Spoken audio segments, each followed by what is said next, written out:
ouvintes da nossa web rádio Conexão Viva, você também agora passa a nos acompanhar através da nossa rede social, Facebook e também logo mais o canal Conectados ao Sagrado. Deus abençoe, graça e paz. Mais um dia começando e o louvor que nós estávamos ouvindo acalma o meu coração.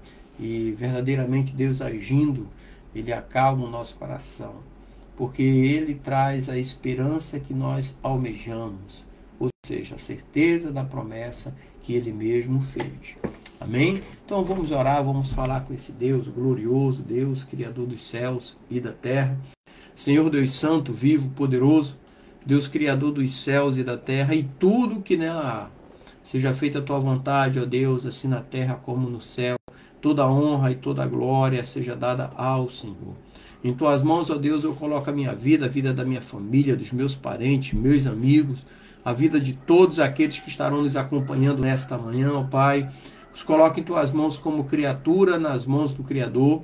Abençoa-nos com a Tua presença, torna os nossos dias mais alegres, abençoados e prósperos, em nome de Jesus.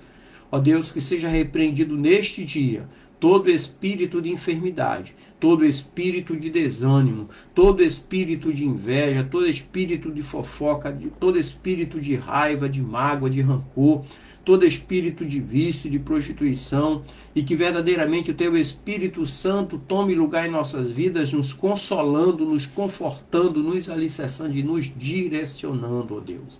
Esta é a oração que o Teu servo faz nesta manhã, em nome de Jesus. Amém. E graças a Deus. E nessa manhã, tem um texto bem famoso aqui na Palavra de Deus, bem conhecido, aqui em Atos capítulo 4, do versículo 1 até o versículo 22, que trata sobre Pedro e João no Sinédrio. Coragem e testemunho na adversidade. Isso mesmo. Coragem e testemunho na adversidade. Então, hoje nós vamos refletir sobre esse episódio que foi marcante na história da igreja primitiva, que é a prisão de Pedro e João e o testemunho deles diante do Sinédrio. Então esse relato não é apenas uma narrativa histórica, mas também uma rica fonte de ensinamentos sobre fé, coragem e a missão que temos como seguidores de Cristo. Nós temos uma missão e muitas das vezes essa missão tem um preço, ok? Então, o texto é de Atos capítulo 4, versículo 1 até o 22. Primeiro ponto que eu quero tratar aqui é o cenário da igreja primitiva, né? Então, após a ascensão de Jesus, os apóstolos começaram a pregar o evangelho com ousadia. No capítulo 3 de Atos, Pedro e João, eles curam um homem coxo à porta do templo, ali em Formosa. E isso provoca uma grande agitação entre o povo. Por quê? Porque o povo só via a cura através de Jesus. Mas agora os seus discípulos estão curando também, né? Então, outro ponto interessante é o que era o Sinédrio. O Sinédrio era o Conselho Supremo dos Judeus, composto por sacerdotes, anciãos e escribas. E eles tinham autoridade, detalhe, né? O Sinédrio tinha autoridade civil e religioso.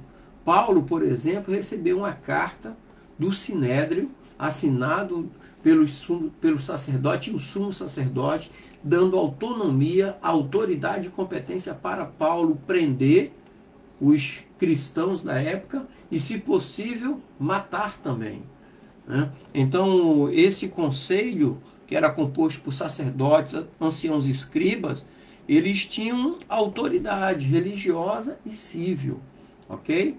Então, como eu estava falando, o povo viu Jesus fazer muitos milagres, viu Jesus perdoar pecados, viu Jesus curar, expulsar demônio, mas Jesus tinha sido assunto aos céus. E agora?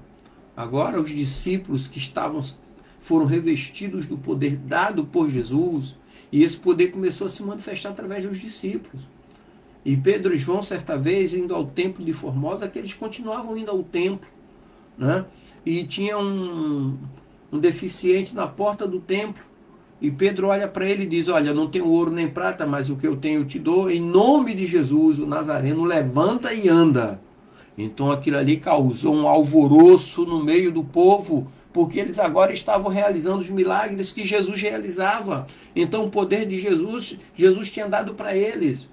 Né? Então aí vem a prisão de Pedro e João no capítulo 4, do versículo 1 ao 3, que diz assim: falavam eles ainda ao povo quando sobrevieram os sacerdotes, o capitão do templo, porque eles tinham poder civil, então eles tinham uma guarda no templo, o capitão do templo e os saduceus, ressentidos por ensinarem eles o povo e anunciarem em Jesus a ressurreição dentre os mortos, e os prenderam, recolhendo-os ao cárcere até o dia seguinte, pois já era tarde. Então a pregação de Pedro sobre a ressurreição de Jesus incomodou profundamente os líderes religiosos da época. E o versículo 3 nos mostra que eles foram presos, mas isso apenas aumentou a propagação da fé. Por quê? Porque muitos creram na mensagem, porque viram o que Pedro fez. Aquele deficiente aleijado que não andava, imagina o povo agora olhando para aquele homem que não andava, ele era colocado pelos amigos, pelos parentes ali. Naquela época não existia um serviço social. Eles pediam esmola para sobreviverem. E de repente aquele homem agora estava andando, caminhando, falando e glorificando a Jesus pelo milagre. Sabe? E no interrogatório, que é do capítulo 4, versículos 5 ao 7, no dia seguinte ali, Pedro e João, eles foram levados diante do Sinédrio. Qual foi a pergunta-chave que eles fizeram? E a pergunta-chave foi: com que poder ou em nome de quem fizestes isso? Então essa questão revela a preocupação dos líderes religiosos com a autoridade e a origem do poder. Poder esse que estava atuando por meio dos apóstolos agora. Então eles tinham esse medo, porque Jesus havia sido crucificado. Eles não queriam saber da ressurreição de Jesus. Eles não queriam que a multidão seguisse a Jesus. Então, do versículo 4, capítulo 4, versículo 8 ao 12, ali tem um testemunho de Pedro. Isso nos ensina que nós somos chamados para pregar o evangelho através do nosso testemunho. Não é faço o que eu falo e não faço o que eu faço. Não. É pregar o evangelho através do testemunho. Então, quando a gente fala do testemunho de Pedro aqui, o primeiro ponto é o Espírito Santo em ação. Pedro, cheio do Espírito Santo, respondeu com coragem e firmeza. Ele não apenas se defendeu ou defendeu a sua ação, mas também ele proclamou a salvação em Jesus Cristo. E bem no versículo 12, capítulo 4, versículo 12, ele diz assim, e não há salvação em nenhum outro, porque debaixo do céu não existe nenhum outro nome dado entre os homens pelo qual importa que sejamos salvos. Não há outro nome, sabe? Então, em nenhum outro há salvação, a não ser Jesus.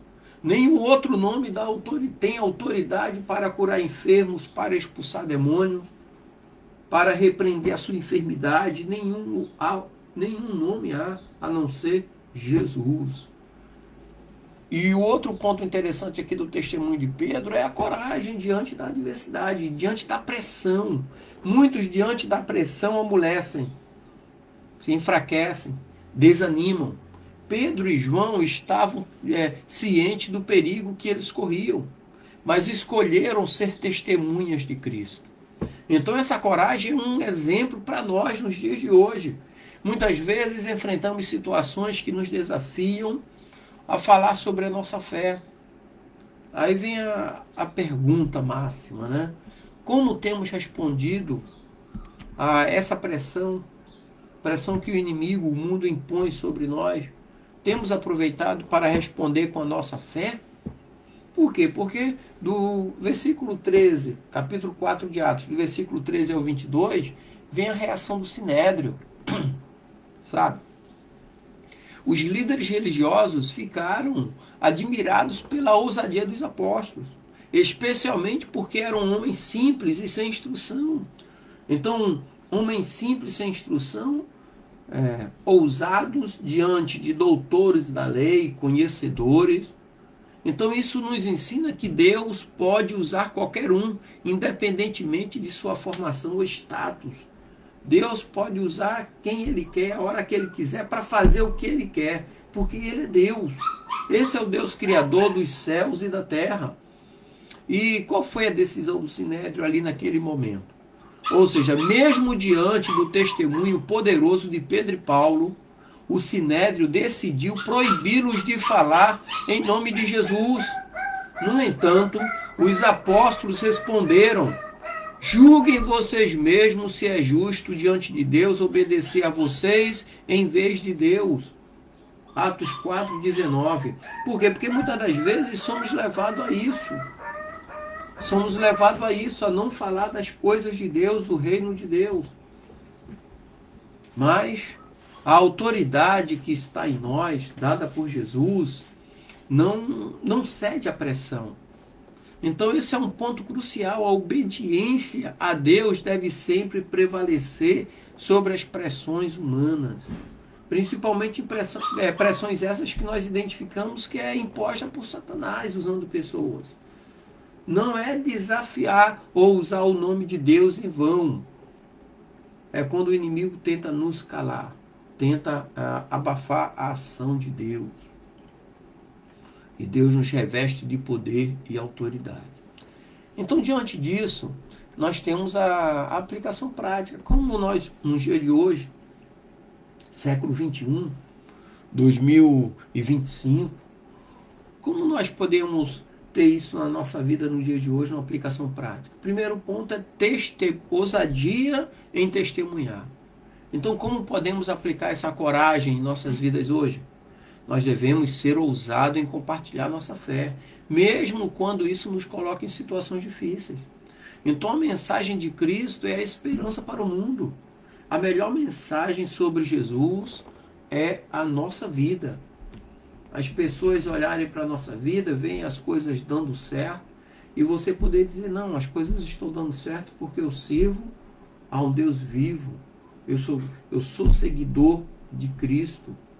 Por isso que as coisas dão certo. As lutas vêm, o choro dura uma noite, mas a alegria vem pela manhã. Outro ponto de aplicação prática, mais uma vez eu falo aqui sobre oração e comunhão. Pedro e João, após serem libertados, se reuniram com os irmãos e oraram juntos, ali em Atos 4, versículo 23 ao 31. Então a oração é fundamental para fortalecer a nossa fé e coragem. Sem oração, o povo de Deus é fraco, sabe? Então precisamos buscar a comunhão com o próximo, uns com os outros, sabe? Então nós precisamos nos apoiar mutuamente em tempos de desafios. Não ficar em casa, mas precisamos nos apoiar. O exército se fortalece para a guerra no quartel, sabe? Eu aprendi isso nos meus mais de 30 anos. Hoje eu tenho mais de 40 anos, né, como militar. Mas eu aprendi isso no quartel. O militar se prepara para o combate no quartel. E o que é a igreja? É um quartel cujo general é Cristo, onde nos prepara para a batalha, para o combate. Então, a oração em comunhão é justamente isso que nos fortalece. E o terceiro ponto de aplicação prática é a obediência a Deus como prioridade. Devemos sempre avaliar nossas decisões e ações à luz da palavra de Deus. Então a nossa vida tem que ser pautada na palavra de Deus. Eu posso fazer tudo aquilo que a Bíblia diz que eu posso fazer. Então a obediência ao Senhor deve ser nossa prioridade, mesmo quando o mundo nos pressiona a agir de maneira diferente. Você pode ser um servo fiel no teu local de trabalho, um servo fiel na faculdade, na tua família, na sociedade onde você vive, na tua comunidade. É a tua vida que é a mensagem de Jesus. É a mensagem de Cristo. O salmista diz assim: a tua palavra eu guardei no meu coração para não pecar contra ti. Lâmpada para os meus pés é a tua palavra e luz para os meus caminhos. Jesus falou assim ao Pai quando orou por nós no Evangelho de João, no capítulo 17, no versículo 17, ele diz: santifica-os na verdade, a tua palavra é a verdade. Então, quando nós temos a palavra no coração, a nossa vida se torna um testemunho vivo de Jesus. As pressões vêm, as pressões surgem naturalmente, porque o mundo jaz no maligno, né? Mas a palavra nos reveste de poder, de autoridade, de autonomia e competência para sermos servos de Cristo. Então eu quero concluir aqui dizendo para você que está me acompanhando que Pedro e João são exemplos de fé e ousadia para mim e para você. Eles nos mostram que mesmo diante da perseguição é possível permanecer firme no testemunho de Cristo. É possível. Lá em Jeremias 13, 23 diz assim: pode o etíope mudar a pele, o leopardo mudar as manchas? Sendo assim poderemos fazer o bem mesmo sendo ensinado a fazer o mal. Amém, queridos? Então, não desanima. Se mantém firme, porque a vitória está chegando em nome de Jesus. Deus abençoe. Graça e paz. Tenhamos um dia alegre, abençoado e próspero em nome de Jesus. E para você que está